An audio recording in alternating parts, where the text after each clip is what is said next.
We talked a lot before about the design during when we're fitting the definitive, but a lot of the design comes while the preparatory prosthesis is being used. Right. So we can identify challenges. What are their functional goals? What is their functional ability? Right. And you said quite a few times too, like, how interactive are they during the preparatory prosthetic phase? Like having regular appointments, all these different things. I mean, it's not uncommon to hear somebody said, well, I was given the preparatory prosthesis and told to come back in 3 months. Right. Or when I get to 20 ply, call. Right. And we see our patients, I'd say, well, here's your preparatory prosthesis. Now we're really just getting started. Correct. So when you're spending that much time with patients and they're coming into a prosthetic facility, a lot of this stuff happens by osmosis. Right. I mean, they see other patients. They see other patients with different limb systems. They're interacting with them, asking them about their prosthetic limbs. They have more opportunity to talk to the prosthetist and say, I heard about this and I heard about that.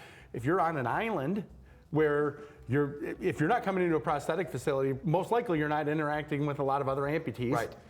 Because you're not amputees are less than 1% of the population. I think just by design, or when we talked about earlier, why we encourage people to come into our facility, there's a lot more that goes into that process other than just the tools that it has to make your leg, the interaction with the prosthetist, the other technicians. Community, education, all those things that are happening every single appointment. So if you're working with a prosthetic company that's seeing you on a regular basis, you're not falling through the cracks and you're getting access to a lot of information. And when I really know that we're getting placed with people is they're starting to ask questions about products and components and things like that. And that's when we know the education process is working. Right. But we put a lot of it, we didn't talk about so much here, but it really just goes to show how much importance we put on the education process and educating patients, because I've said to patients before, we've got this type of foot and we've got this type of suspension, and in case something were to happen to me, and they say, oh, I would never leave you, but you never know. I could, what if I was to get hit by a bus or I wasn't here tomorrow? So, the more you understand about your process and how you got to be where you are, that is so important. Right. And I guess I bring that up because we mentioned people so often don't understand their process. If you're going to be an active part of managing your prosthetic limb, you've got to know all those things, because if you go into a new facility or what if you go on vacation to Florida?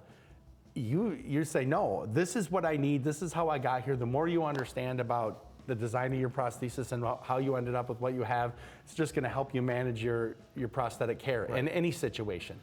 Oftentimes when I meet somebody new and we're starting the whole process, I explain to them that my goal by the time that they have their definitive prosthesis, so this means 3 to 9 months later, or even maybe 6 months to a year later, I'm going to be the expert in prosthetics.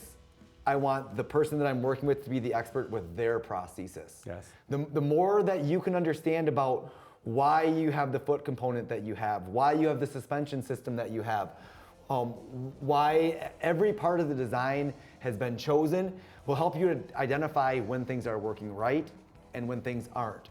The quicker you can identify when things aren't working right, the better your outcomes will be, because you're gonna know about a problem before it even presents as a problem on your limb. You're gonna know something's not right before a wound even starts. Do I add a sock, or do I schedule an appointment to see my prosthetist? Exactly. I hear a clicking noise. I should go get that checked out because maybe something's cracked in my foot or something isn't right. But yeah, instead of wondering what the next step is, what move to make, because we're not going home with you every day.